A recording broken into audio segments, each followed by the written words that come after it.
Hare Krishna.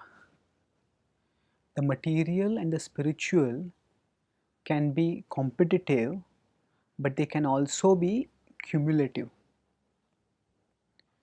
When we start practicing spiritual life, of sometimes our material life and our spiritual life may seem to be competitive.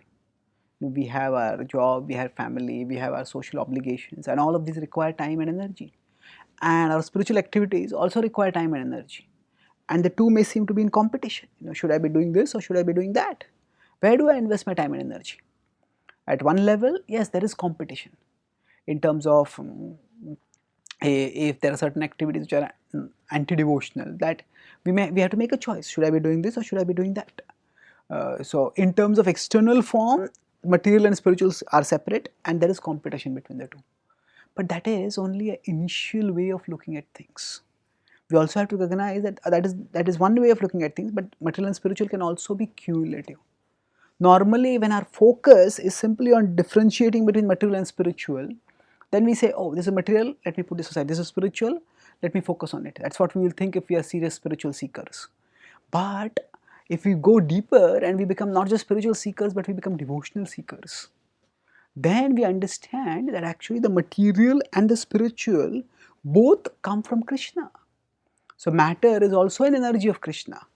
And so to connect with Krishna, we need to do directly devotional activities by which our consciousness becomes sufficiently spiritualized, sufficiently infused with devotion. Having done that, then we can take that spiritualized consciousness and work in the material realm. And if we work in a mode of service to Krishna, then even through that service, we are growing spiritually. So our spiritual growth becomes cumulative. What we do in the directly spiritual activities and what we do in our material life also adds as a service for our spiritual growth. Krishna talks about this in the Bhagavad-gita in 18.46 when he states that yataha pravrittir bhutanam yena sarvamidam tatam swakarmana tam abhyarcha siddhim vindati manava.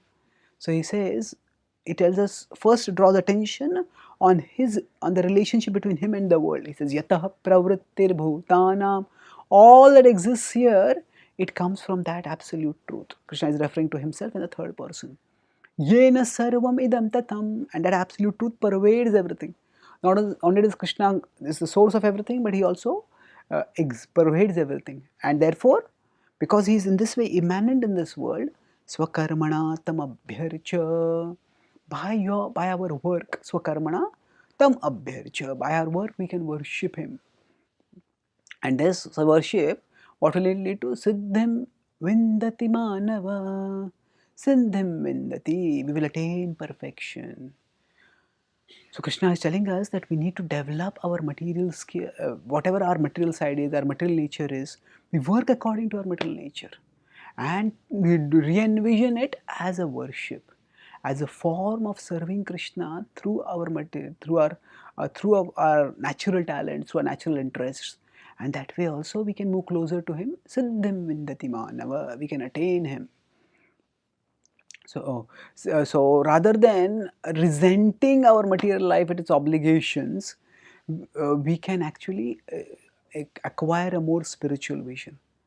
Of course, we shouldn't let our material life take up so much of our time that we don't have time for our spiritual life. But at the same time, if we have a resentful attitude towards our material life, then we will not be able to work competently over there, and sometimes our material obligations just have to be done. So if we are doing them resentfully, then we don't do them well, and then we may have to redo them again. It will take more time, and eventually the time which could have been there for our spiritual side, that gets depleted. So rather than having a resentful attitude of our material side as something I just have to get over with, we can have a more spiritual attitude where we see that the material is also a way in which I serve the Lord. So by having time for directly worshipping the Lord and then carrying the mood of worshipful service into our work, we can ensure that our material and spiritual become cumulative in propelling us onwards in our journey towards lasting fulfillment through love for Krishna, through absorption in Krishna. Thank you. Hare Krishna.